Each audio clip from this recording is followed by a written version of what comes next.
I sat on an old wooden bench outside Clearview Medical Center in Knoxville, wringing my hands until my knuckles turned white. The spring breeze carried the scent of blooming cherry trees, and sunlight glimmered on the hospital's glass walls, but none of it touched me.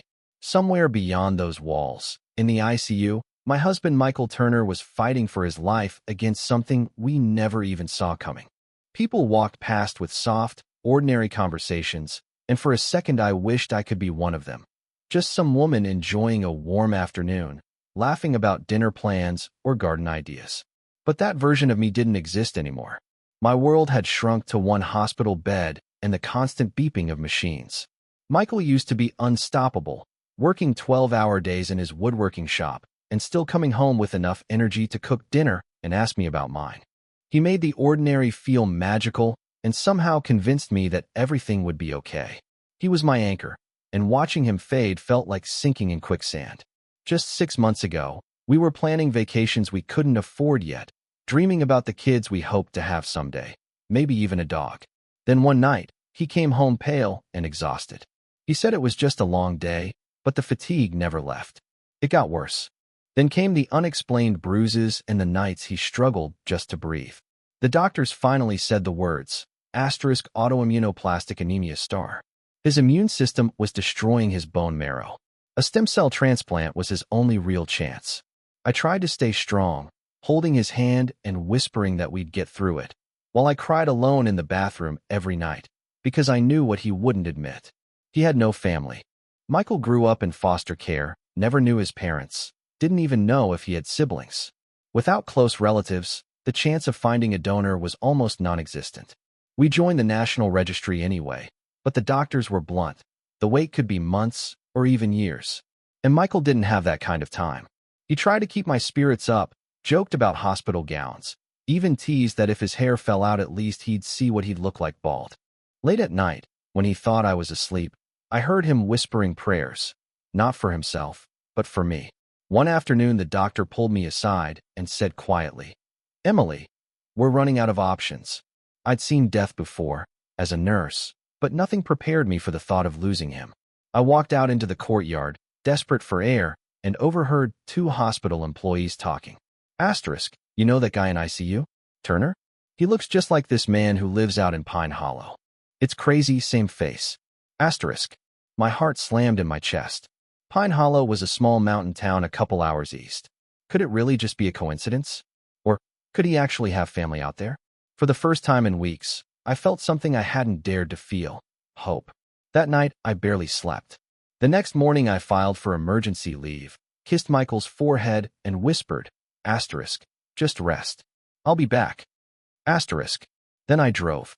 The highway turned to winding country roads, the air heavy with drizzle as I crossed an old wooden bridge into Pine Hollow. I walked into a small general store and showed the clerk a photo of Michael. He stared at it for a long moment and said, "That's gotta be Luke Henderson. Lives off County Road 6. My hands were shaking when I parked in front of a weathered farmhouse. A rusted swing creaked in the yard. I almost backed out. Then I thought of Michael struggling to breathe, and I walked to the door and knocked. The man who opened it was tall, broad-shouldered, and had the exact same piercing blue eyes as my husband. "Can I help you?" he asked. With trembling hands, I held up the photo. "This is my husband, Michael Turner. People said you look like him." He stared at the image.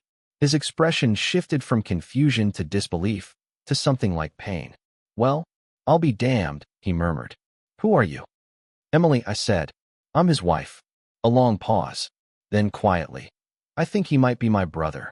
He explained that when he was a child, his mother had given one of her babies up at birth. He never knew what happened to the boy, never even knew his name.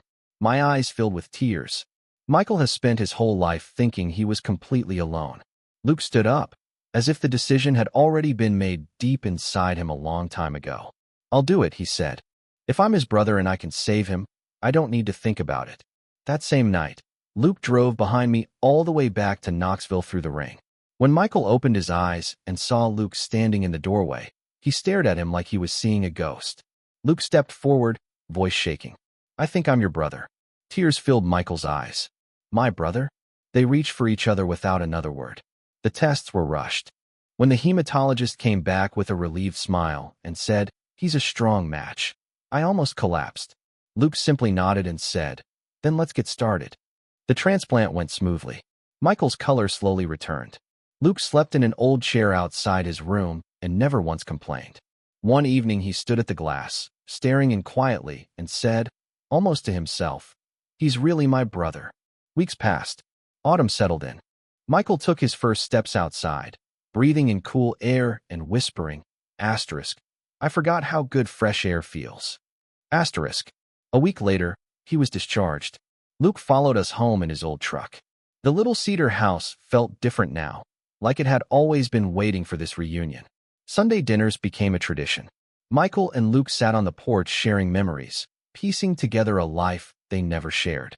One night, Luke handed Michael a small pocket knife with their father's initials carved on it. "It's all I had left of him," he said. "Now it's yours." Michael held it with shaking hands and cried silently. The town of Pine Hollow sent cards, prayers, even homemade pies. Strangers wrote, "Family is everything. Hold each other close." And I realized goodness still exists, even in the hardest seasons. Months passed. Michael grew stronger. His hair came back. His laugh returned. One evening he led me outside and showed me the new rocking chair he'd built. "For you," he said. I sat and felt a familiar warmth wash over me. One golden evening, we walked a tree-lined road near Pine Hollow. Luke walked ahead of us laughing, carrying his best friend's daughter on his shoulders.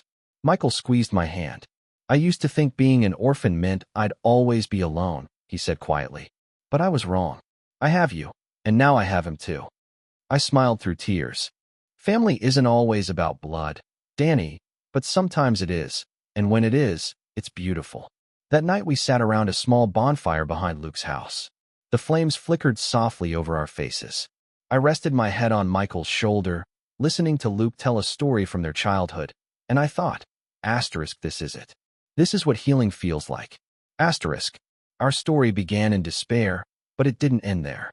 It ended with family, with a brother found, with a life renewed.